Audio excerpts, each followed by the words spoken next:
上台是一个音乐家，他下了台其实也跟一般年轻人没有任何的差别。OK， 拜拜，谢谢。个性上其实也还蛮逗趣。其实他私下的样子非常的可爱。中国就是他生长的地方，是他的根。我们都很喜欢，都很喜欢你，都很喜欢你。没有一个人对钢琴会这么的在意。我实在弹不了，换琴。因为他把每一个听众都当成最挑剔的一双耳朵来对待。对手们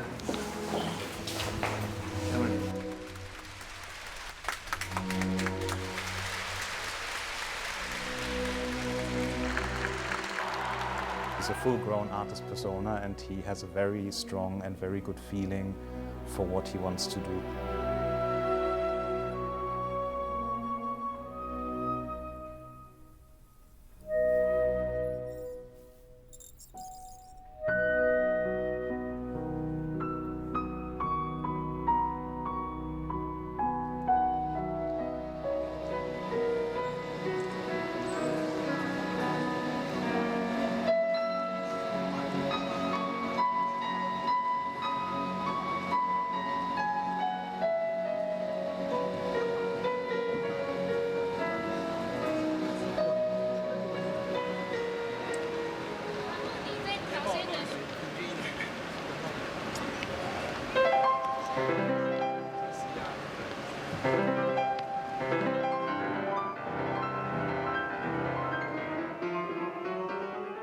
李云迪，中国最具偶像气质的古典浪漫主义钢琴家。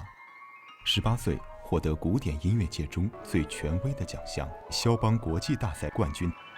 这一荣誉使他成为中国家喻户晓的钢琴王子。从少年得志到世界闻名，李云迪始终严谨对待每一场大大小小的音乐会。这样，你在这里。因为他去听外场，因为像你在这边听，因为这边听你只能听 monitor 的声音，那外场你是听整个所有观众的声音。那有时候他会在这边听，其实也不见得是外面的人听的声音。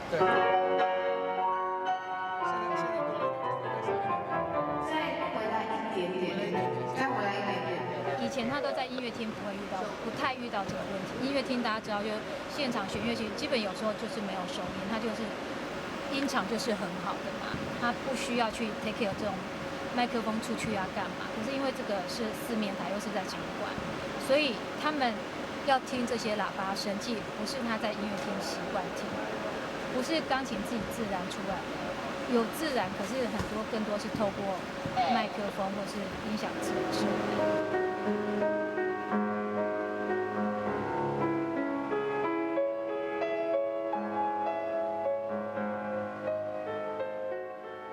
一直以来，古典音乐与普通民众之间都存在距离，尤其是年轻人。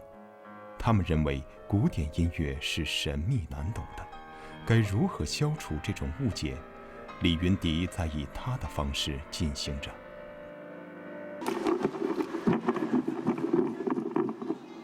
好，你尾号是994，啊，794。我哎，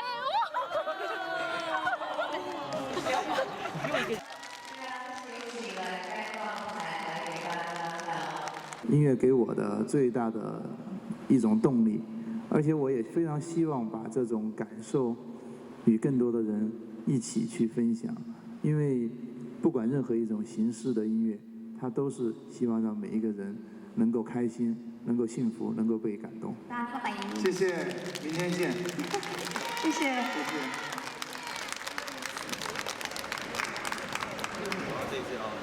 因为明天调音老师啊10点就要来，因为他稍微。麦拉出来的话，我希望明天和乐团的声音的时候，也用这样的塞档，就钢琴声音从头到尾不要动它的这个。好 ，OK， 这没问题。用一个音会定，用一个定好，定同样的 level。对。然后明天如果钢琴声比今天的大，那就把乐团再提多一点。可以。OK， 好，辛苦啊。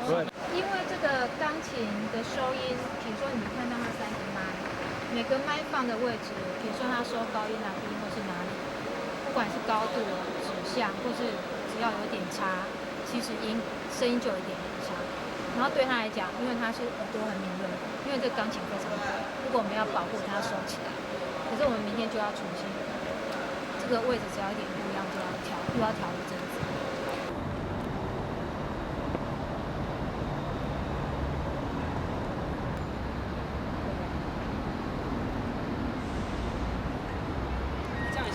来，铁熊降！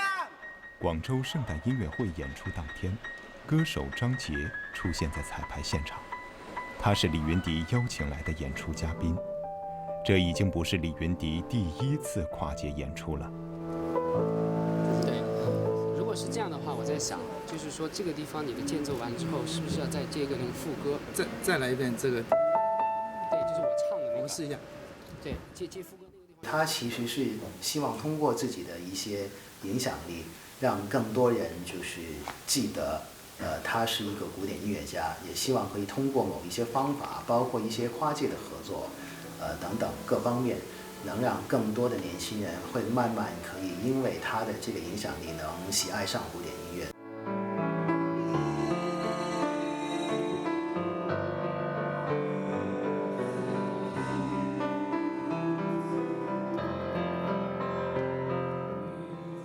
我觉得现在的社会，年轻人在这个社会所扮演的角色，更多都是会产生一些重叠。音乐它当然有这个非常清晰的一个分明，比如说古典音乐，比如说流行音乐、摇滚，还有爵士。但是人类生活在这同一个地球上，大家所听到的、所感受到的事物，是基本上是一致的。我觉得大家在这个时代去分享不同的文化、不同的音乐元素，是非常平等、非常自然的一件事情。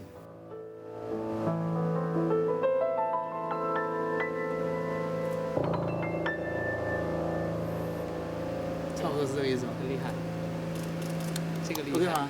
这个厉害。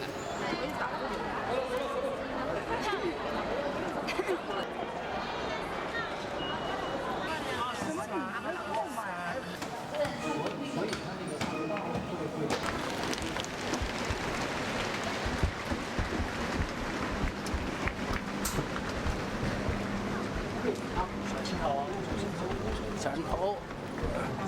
坐这个位置好。你先，来把先坐着。好，我们把鞋坐着。换上来用不用 ？OK， 杰哥不用，然后他到这家旁边了。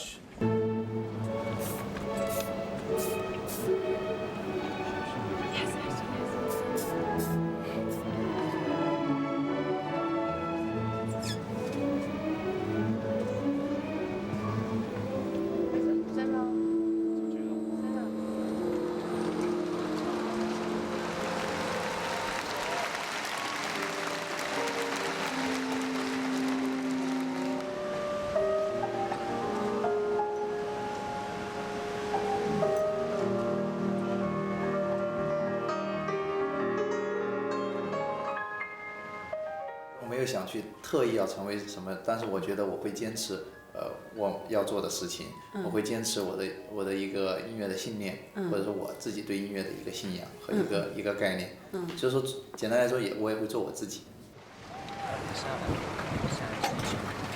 就看这个吗？对对，你们的一起上去了，本来是你啊 ，OK， 现在是一起上是吗？好，不收。谱是摆了吗？摆，他们马上摆了。给多1分钟啊！好，1分钟，哎，不是吗？帅啊！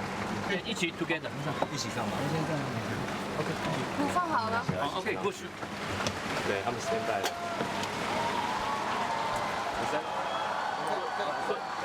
你们看前面 ，OK。鼓是在上面吗？已经放好。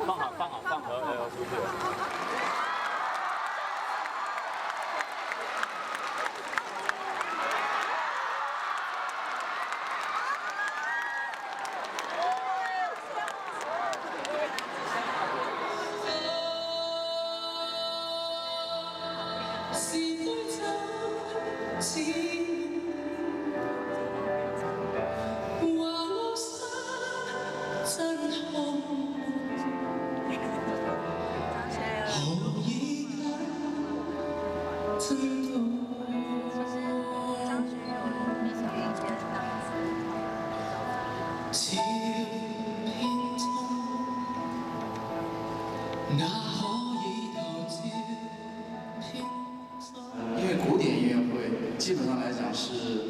非常严肃的。但是今天，特别是在最后与张杰一起演奏，特别是跨界的这种音乐的时候，我觉得我回到了这个时代，而且我觉得这也是音乐的魅力，因为不管是流行还有古典乐，我觉得都是在希望把美的音乐带给大家。我想张杰和我都是这样的一种想法。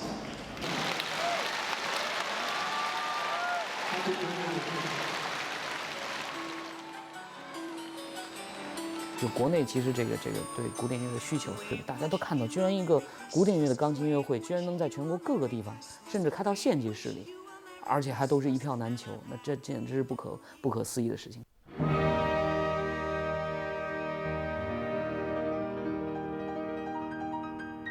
每年，李云迪都会受邀在欧美及亚洲最著名的音乐厅举办钢琴演奏音乐会，足迹遍及全球30多个国家、200多座城市。从维也纳金色大厅到柏林爱乐音乐厅，从中国国家大剧院到日本三得利音乐厅，所到之处备受追捧。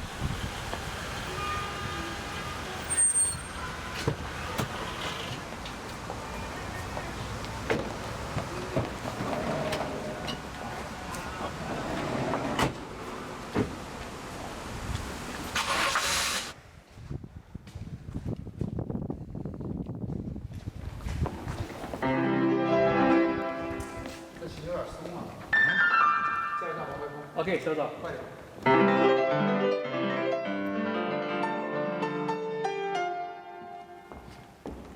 快一点。我们每一场演出前，我们可能会花1整天甚至2天的时间来调音。那我们也做过很多的钢琴家，没有一个人对钢琴会这么的在意，因为他希望拿最好的状态来奉献给每一个听众，因为他把每一个听众都当成最挑剔的一双耳朵来对待。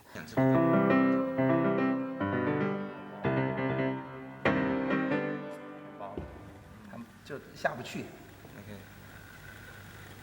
就比较飘，就是表面的那种。我们把另外的键盘先推过来，试一下。哪台新一点？这两台？两台一样的。等一下我们推出来，然后你选一下，我再尽量调一下。每次他练习的时候，都会让我到那个观众席每个角落去听一听，声音是不是可以传到每个位置上面去。所以他对这个钢琴的音色要求是非常高的，啊。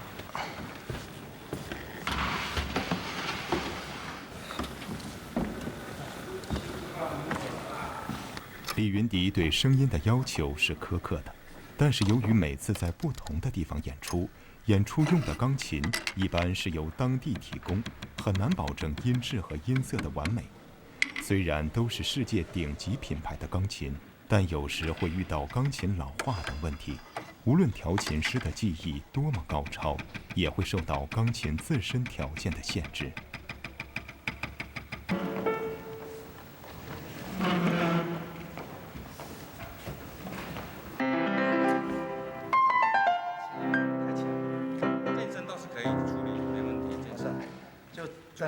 对，可能就整个对它那种反馈的感觉，太。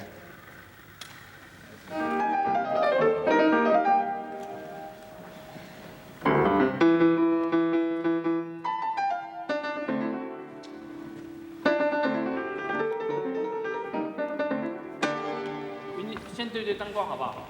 对灯光。哎，我们放在前还是放在旁边？有没有？麻烦你有没有多一个档级？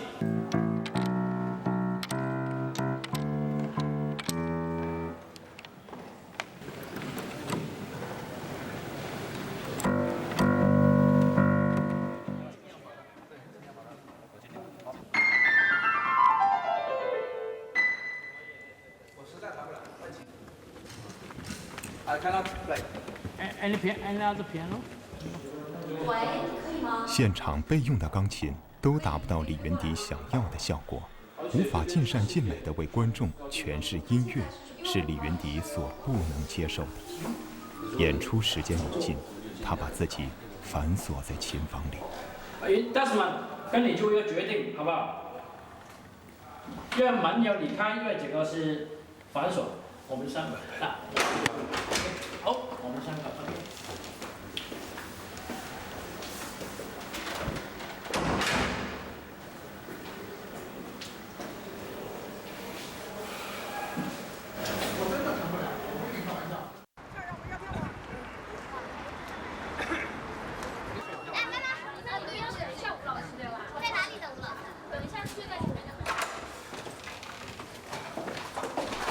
最终是观众的热情和期待，让李云迪决定用自己的技艺弥补钢琴音色的不足。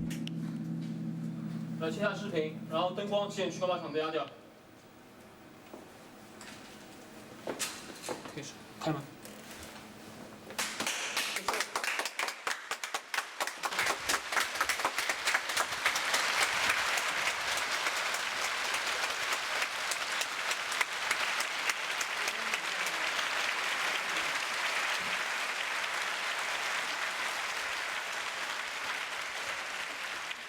经常在演奏的时候会遇到各种各样的难题，这些困扰你是一定要去化解它。而且音乐当中，平时的训练当中就是在不断追求完美，这个过程不会停止，这也影响着我对生活的态度。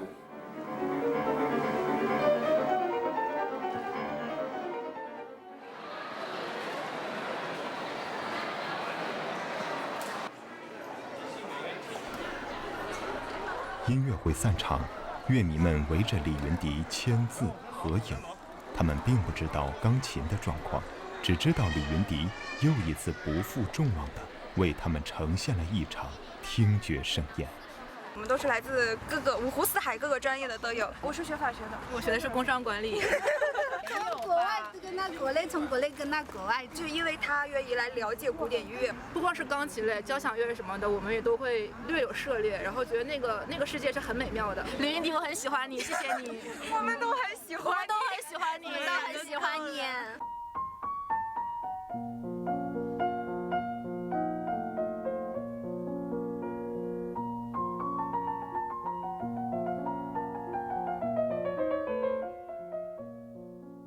很多人因为李云迪而与古典音乐结缘，而人们又大多认为李云迪与古典音乐的缘分是来自肖邦。我认为是有一种冥冥当中是有一种特殊的一种安排也好，磁场也好。因为从小开始学琴是我自己选的，但是跟肖邦的缘分我不可能自己去选择。就17岁参加肖邦比赛。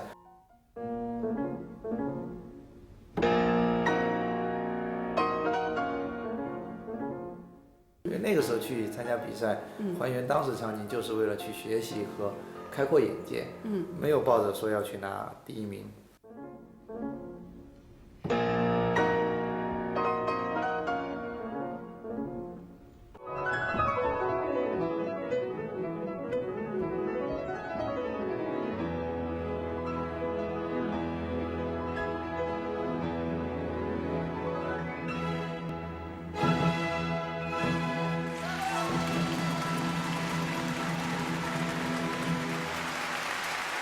Mam zaszczyt przedstawić ostateczne wyniki. Pierwszą nagrodę otrzymał Yoongi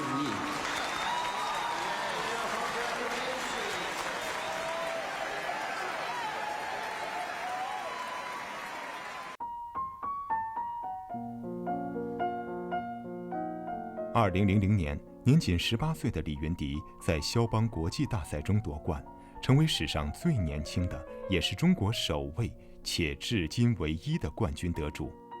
而2015年，李云迪又以最年轻的评委身份重返肖邦比赛。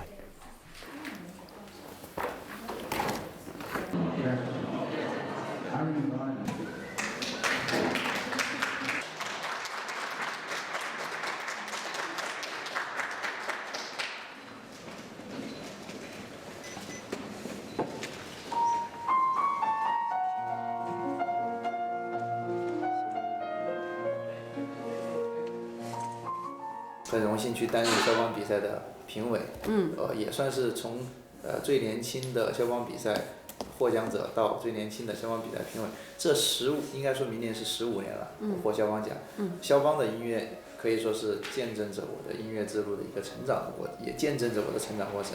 其实去年推出的是贝多芬的这些作品，但是当然在每一年或大部分的时候，我都还是在没有间断的也在演绎肖邦的这些作品。我也跟肖邦的音乐也随着我的成长，也在我的思想，也在我的演奏当中，我相信在不断的在成熟，还是在成长。而且他的音乐，他的感受也是见证着我的每个时期的一个状态。我现在是希望能有更多人去了解到肖邦的音乐，而且我认为他的音乐会给每个人带来更多的快乐和感动。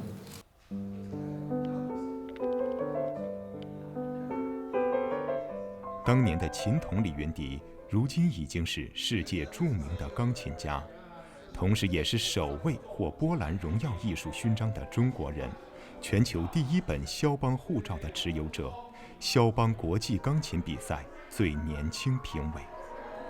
李云迪内外兼修的古典浪漫主义气质，也使他成为时尚界和商业代言界炙手可热的人物。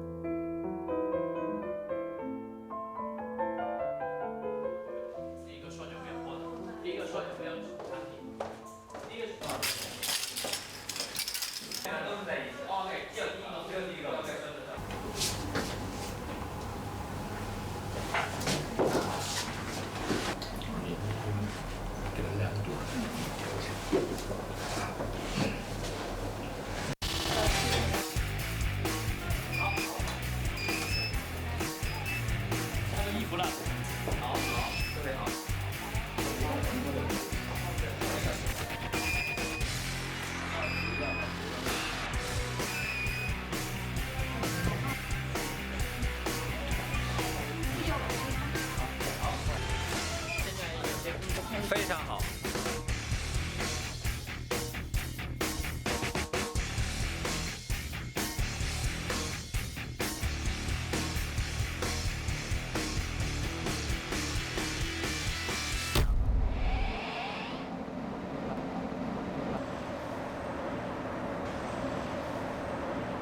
云迪一直以来在做巡演，其实都非常的受欢迎。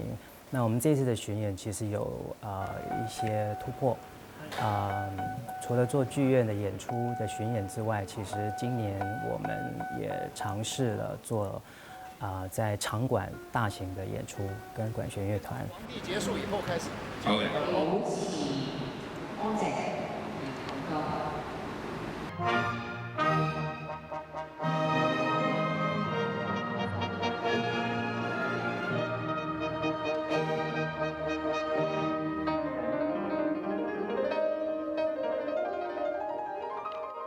能够在体育馆去演奏纯古典音乐，我觉得本身就是在这个时代来讲是不是那么简单的一件事情，而且我也为之感到挺骄傲的，因为这也见证着在未来有这么多年轻人，能够去接触古典音乐，能够去认识古典音乐，这也是我现在的梦想。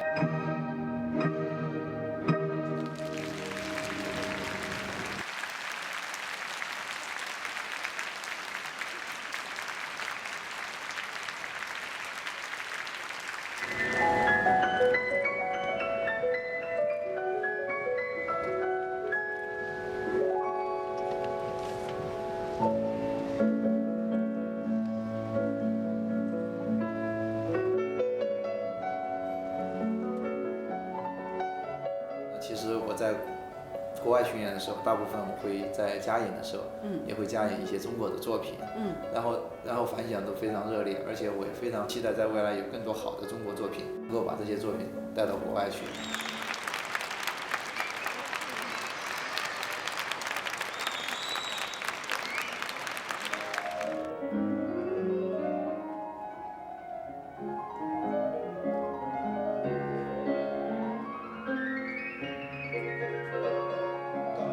右手刚开始进来的时候，你把它想象成是一个女生在唱歌，然后左手主旋律进来的时候是男生的声音。肖邦的音乐你要去仔细的去欣赏它，你要去，当你在演奏的时候，我建议你多一点的去哼唱它的旋律，其实都可以把它的旋律给用歌唱的形式把它唱出来，然后你会知道，包括这些乐句，包括每一个的音，它其实都是要从你的内心深处去把它歌唱出来的，其他都很好，谢谢，希望你加油。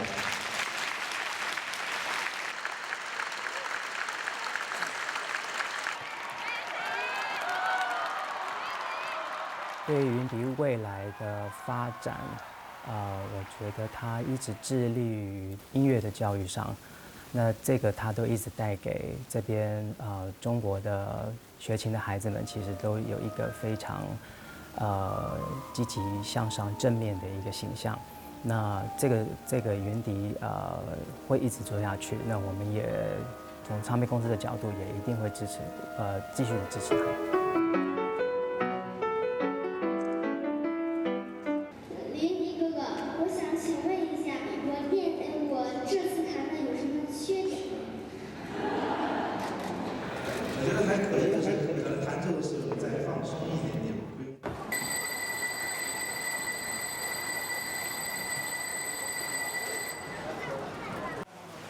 我们给你安静一下 ，OK？ 歌手们，等会儿。我们都会为你嚎叫的。来了。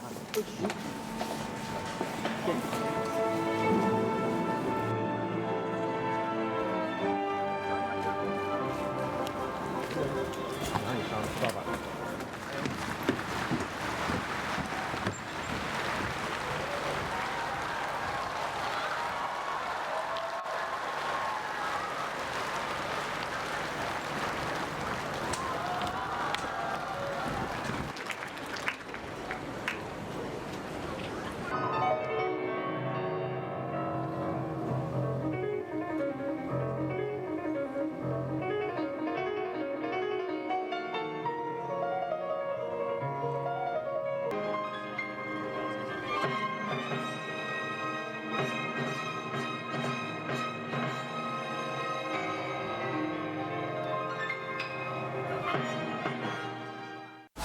真的走了，散了吧，好吗？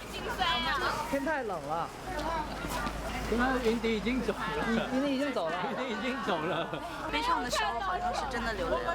谢谢云迪给我们带来这么好的音乐。这个么么哒。晚安。